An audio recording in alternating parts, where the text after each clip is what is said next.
My name is Tamara, and this is the story of how my life turned upside down. I was a happily married woman with a 10-year-old son, living what I thought was a good life. I worked as a teacher at the local school, a job I loved dearly. My husband, Mark, and I had been together for over a decade, and our son, Alex, was the light of our lives. I grew up in a loving family. My parents, John and Sarah, were hardworking people who always put family first. My father ran a small business making handmade furniture from natural wood. It was a craft he'd perfected over the years, and I admired his dedication. My mother was his constant support, helping with the books and customer service. Mark and I met in college. He was charming and ambitious, and I fell for him hard. We married soon after graduation, and Alex came along a few years later. Life seemed perfect, but there were cracks beneath the surface that I chose to ignore. My parents never quite warmed up to Mark. They always told me he was unreliable, but I laughed it off. I thought they were just being overprotective. "Tamara, are you sure about him?" my mother would ask. "Something doesn't feel right." "Mom, you're worrying too much," I'd reply. "Mark's a good man. He takes care of us." My father was more direct. "That man's got a wandering eye, sweetie. Keep yours open." But I was blind to their concerns. Mark treated them coldly, never wanting to visit. He'd make excuses every time I suggested a family dinner. "Why do we always have to go there?" he'd complain. "Can't we just have a weekend to ourselves?" I should have seen the signs, but love has a way of clouding judgment. One day, everything changed at work. A scandal erupted that would set off a chain of events I could never have predicted. It started with Jessica, a beautiful young teacher who had recently joined our staff. Jessica had a reputation. She'd recently left her husband for the father of one of her students. The gossip mill was working overtime, but I tried not to get involved. That changed when I noticed how she treated the man's daughter in class. "You're useless," I overheard Jessica say to the girl one day. "Just like your mother." The poor child was in tears. I couldn't stand by and watch this happen. "Jessica, can I talk to you for a moment?" I asked, pulling her aside. "You can't treat students like that. It's unprofessional and cruel." Jessica's eyes narrowed. "Mind your own business. You don't know anything about my life." I knew then that I had to do something. The next day, I went to the principal's office. "Mr. Thompson, we have a serious problem with Jessica," I said, explaining what I'd seen and heard. An investigation followed, and Jessica was fired. As she was packing her things, she cornered me in the hallway. "You think you're so righteous, don't you?" she spat. "I'll make you pay for this, Tamara. Just you wait." Life went on as usual after Jessica's departure.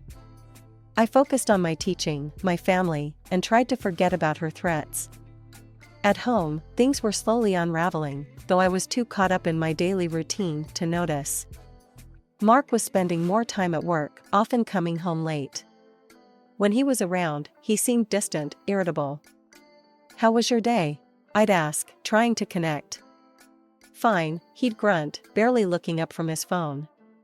Alex, our son, was growing up fast. He loved spending time with my father, watching him work in his workshop. The smell of fresh-cut wood and the whir of the lathe fascinated him. "Mom, can I go to Grandpa's this weekend?" he'd ask, eyes shining with excitement. "Of course, sweetie," I'd reply, happy to see his enthusiasm. But Mark didn't share our son's interest in my family's craft. "Why does he need to waste time with that old-fashioned stuff?" he'd complain. "He should be focusing on his studies." I defended my parents' and Alex's interests, but Mark's attitude was becoming harder to ignore. One Tuesday afternoon, everything changed. I was in the middle of a class when my phone buzzed. Seeing it was from the hospital, my heart dropped. I excused myself and stepped into the hallway. "Mrs. Thompson?" a solemn voice asked.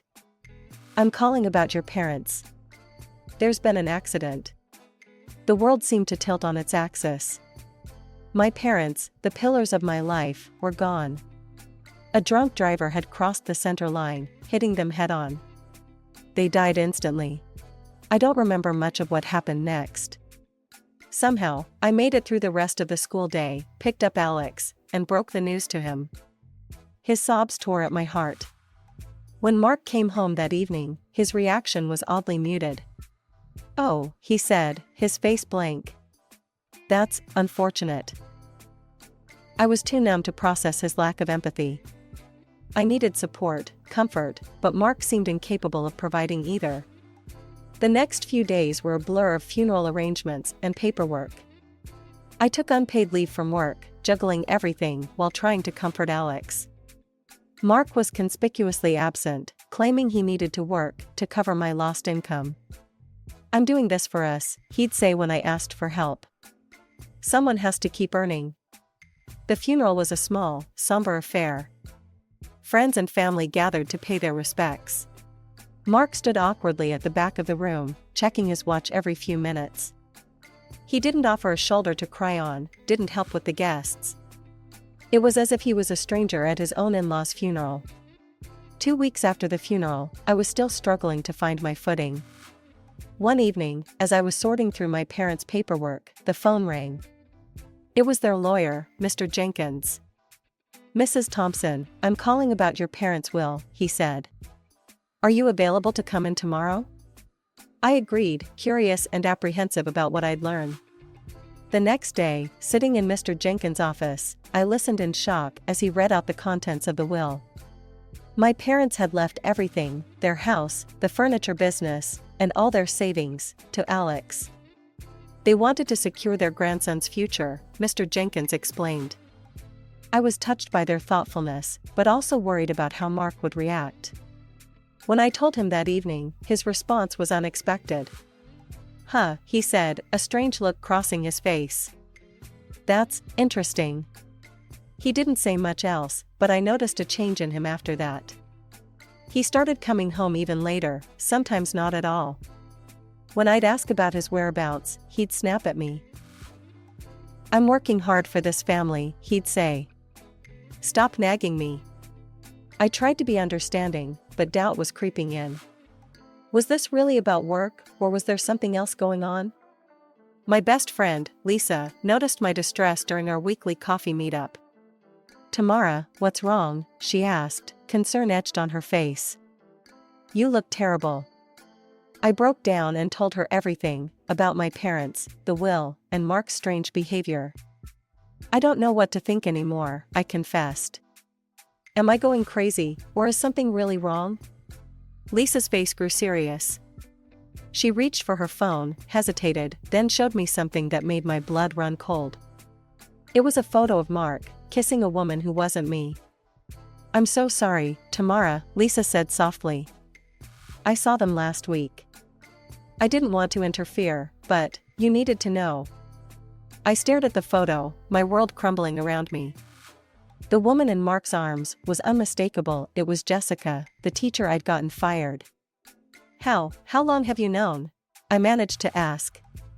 "I only saw them that one time," Lisa replied. "But Tamara, there's something else you should know." She told me about the rumors she'd heard that Mark and Jessica had been seeing each other for months, even before my parents died. That they were planning something, though no one knew exactly what. I left Lisa's house in a daze, my mind reeling.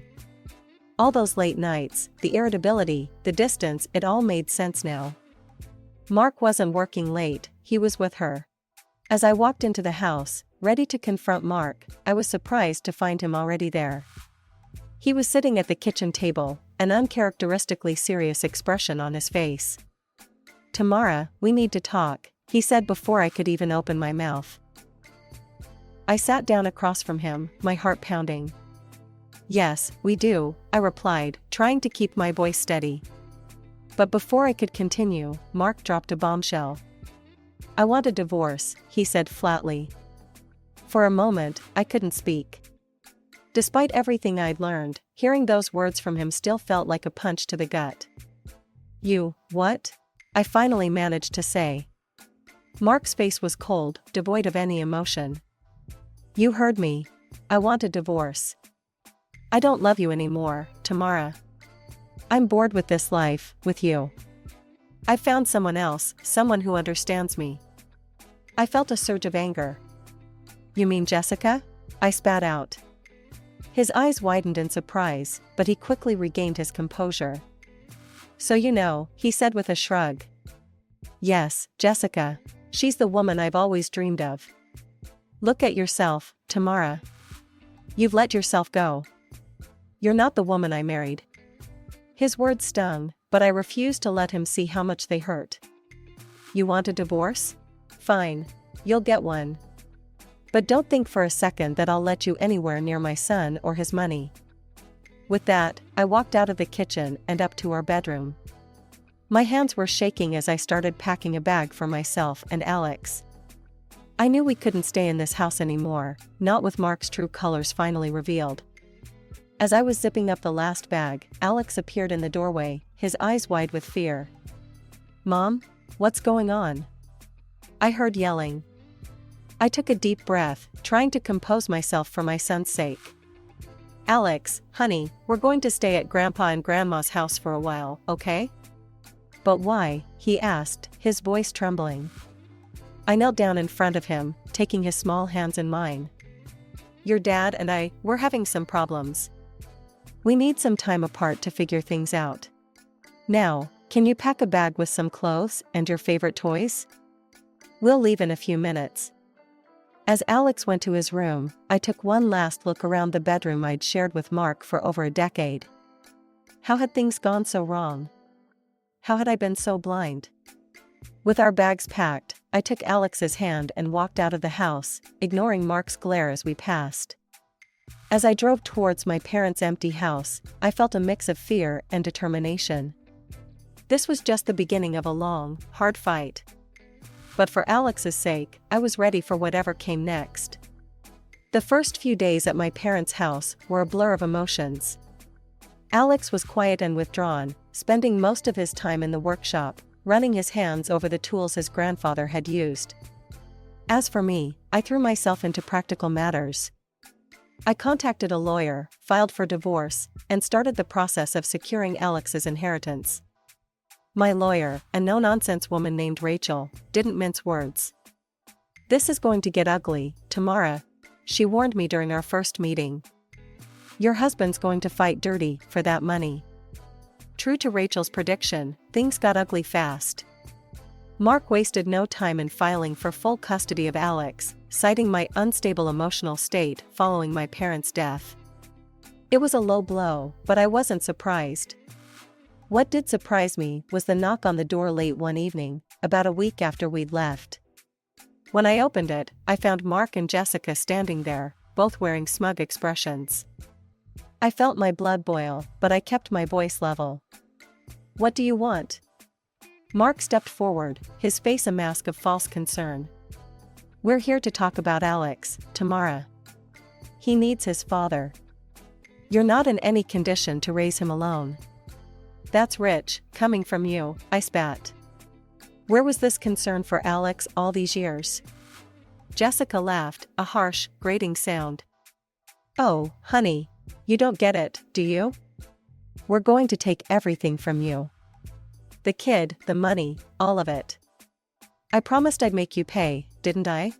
I gripped the doorframe tightly, fighting the urge to slam the door in their faces.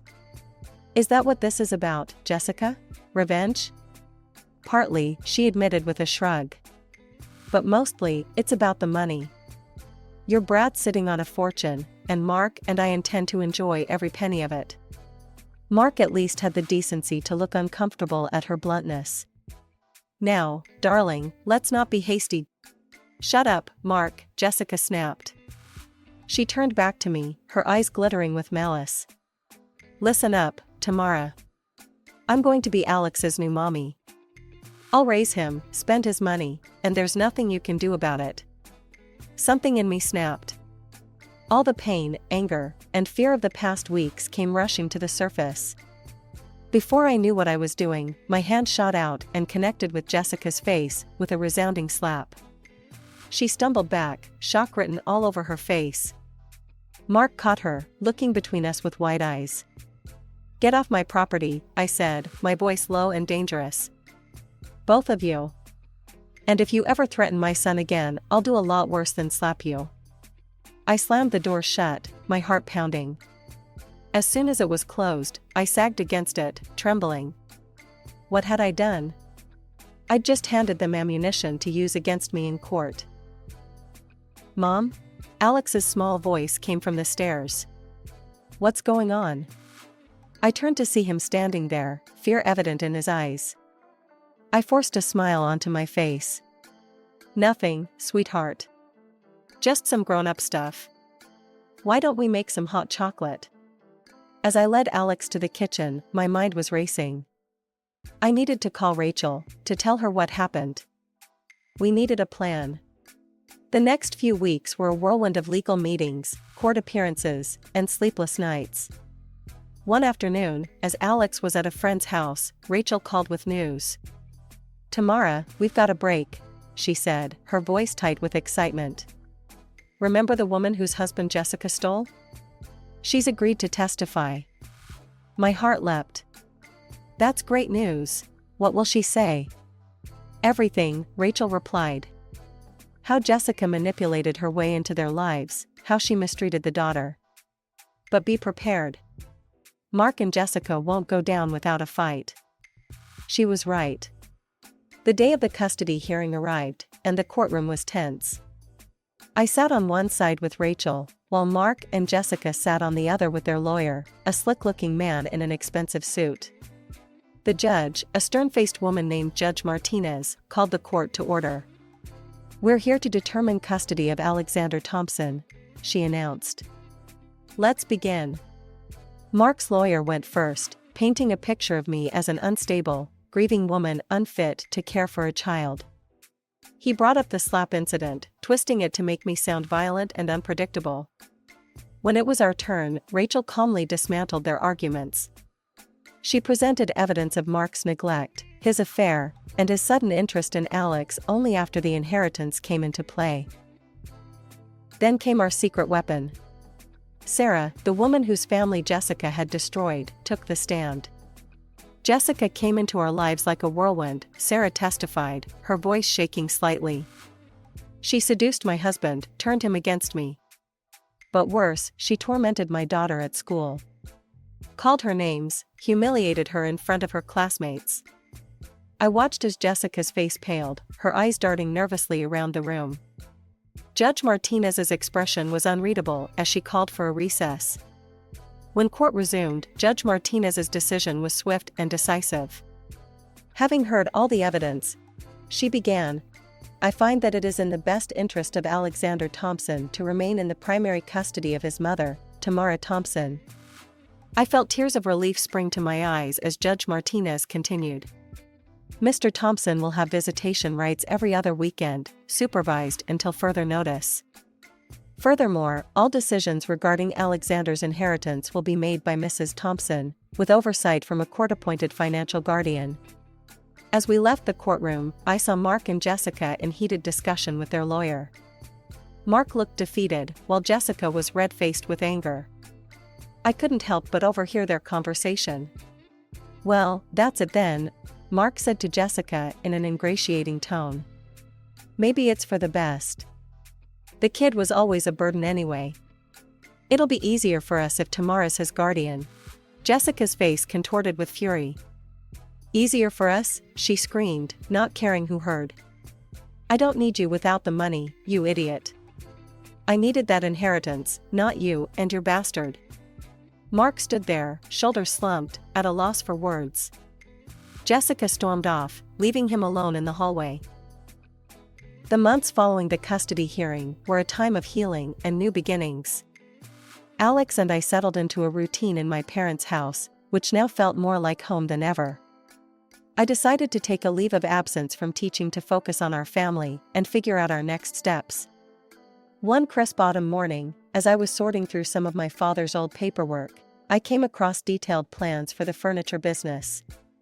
Sketches of beautiful, intricate designs filled page after page, along with notes on sustainable wood sourcing and innovative production methods.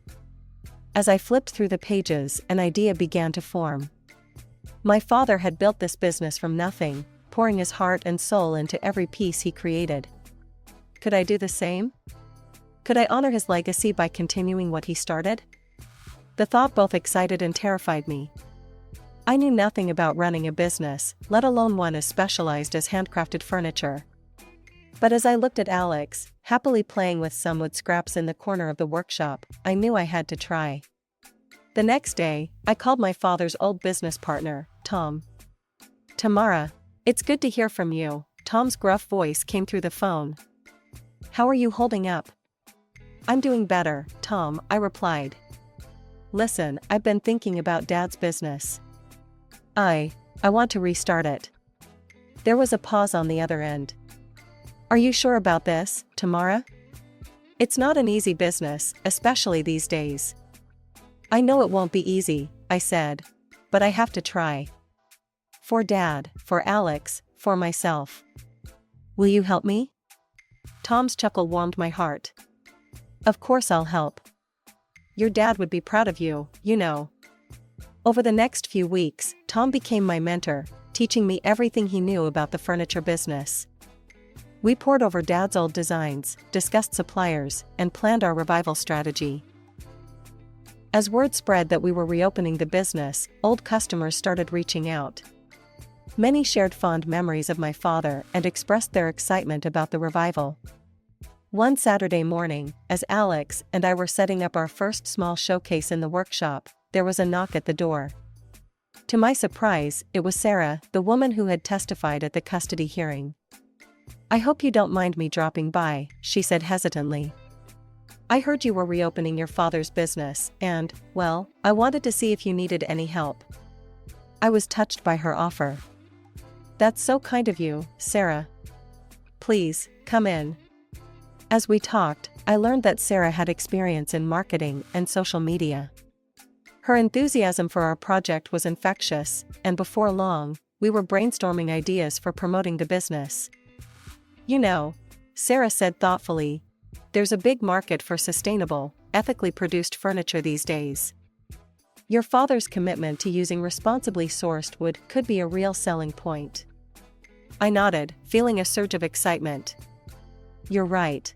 We could build on that, maybe partner with local environmental groups." Our first major breakthrough came when a popular home decor magazine featured one of our pieces, a beautifully crafted oak dining table that had been one of my father's signature designs. Orders started pouring in, and soon we were struggling to keep up with demand.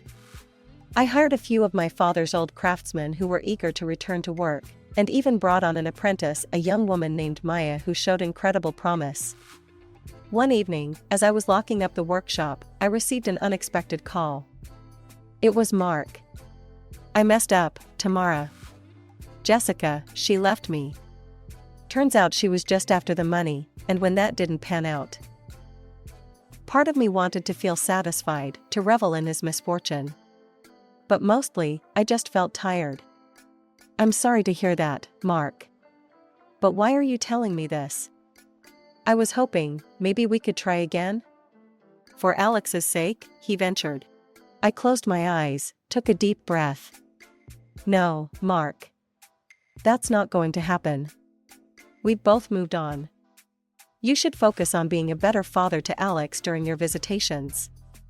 After I hung up, I stood there for a moment, processing the conversation. It felt like the final chapter of my old life had closed, making way for the new. As the business grew, so did Alex. He was thriving in school and had become my unofficial assistant in the workshop. His creativity never ceased to amaze me, and some of his ideas had even made it into our designs. One Saturday morning, as we were preparing for a big craft fair, Alex came running into the workshop, waving a piece of paper. Mom, look what I drew," he exclaimed, thrusting the paper into my hands. I looked down to see a sketch of a rocking chair, but with an unusual curved base that allowed it to rock in multiple directions. "See, it's for Grandma Sarah at my school," he explained excitedly. "She has arthritis and says normal rocking chairs hurt her back. This one lets her rock any way she wants." I stared at the drawing, impressed by both the creativity and the thoughtfulness behind it. "Alex, this is brilliant. In fact, why don't we make it our special project for the craft fair?" Over the next week, Alex and I worked tirelessly on his design. We consulted with an occupational therapist to ensure it would genuinely help people with mobility issues. Tom helped us refine the mechanics, and Maya threw herself into the intricate carving work. When we unveiled Alex's Omni Rocker at the craft fair, it was an instant hit. A local news station even did a segment on it, interviewing Alex about his inspiration. As I watched my son confidently explain his design to the reporter, I felt a surge of pride so strong it almost overwhelmed me. This was more than just a successful business venture, it was proof that we had not just survived, but thrived. Months passed, and our business continued to grow. We expanded our workshop, took on more apprentices, and even started a program to teach woodworking skills to at-risk youth. Alex, now a teenager, had become an integral part of the business. His designs were innovative and popular, and he had a natural talent for working with customers. One evening, as we were closing up shop, Alex turned to me with a serious expression. "Mom," he said, "I've been thinking. After I finish school, I want to study business and design. I want to take over the company someday, if that's okay with you." Tears sprang to my eyes as I pulled him into a hug. "Of course it's okay. It's more than okay. It's everything your grandpa and I could have hoped for." As we walked home that night, hand in hand, I marveled at the journey we'd been on. From the depths of despair, we had built not just a successful business, but a legacy. A legacy of craftsmanship, integrity, and love. I thought of my parents, of the lessons they'd taught me, of the strength they'd instilled in me. I wished they could see us now, could see how their grandson had embraced their passion and carried it forward. As Alex and I reached our front porch, I paused for a moment, looking up at the stars. "Thank you," I whispered, to my parents, to the universe, to whatever force had guided us through our darkest times to this moment of peace and purpose.